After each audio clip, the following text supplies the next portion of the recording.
বিশেষ করে ওনার kidney point এখন আছে আপনাদের সামনে তুলে ধরছি আমরা একেবারে 1 পয়েন্টে একেবারে ভালো। আমরা শুনবো ওনার সেই সুস্থতার গল্প, উনি কিভাবে অসুস্থ হয়েছিলেন এবং কিভাবে সুস্থ হয়েছেন। আসসালামু আলাইকুম ওয়া রাহমাতুল্লাহি ওয়া বারাকাতুহু। সম্মানিত দেশবাসী, আমি cancer specialist doctor SM. Sarwar. আপনারা জানেন যে সারা ওয়ার্ল্ডের ডাক্তারদের বক্তব্য ক্যান্সার, কিডনি, থ্যালাসেমিয়া এবং এইডস রোগ, এই 4টি রোগ সুস্থ হয় না।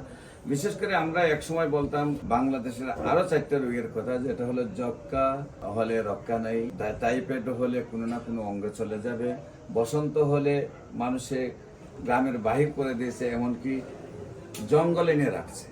তো আমরা আমাদের নবীও একজনকে এই বসন্ত রোগের জন্য নিয়ে সেটা জঙ্গলে পাহাড়ের মধ্যে রেখে আসছিল।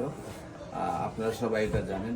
এমনিভাবে তখনকার সময় আমাদের আগে যে ডায়রিয়া হলে গ্রামের প্রোগ্রাম মানুষ মারা যেত, কিন্তু সেই সব রোগগুলো আজকে কোনো রোগ নয়। এখন যে বিষয়টা হলো ক্যান্সার, কিডনি, থ্যালাসেমিয়া এবং এইডস রোগ, এই 4টি রোগের বেলা সারা ওয়ার্ল্ডের ডাক্তারদের বক্তব্য যে ক্যান্সার হলে আনসার নেই।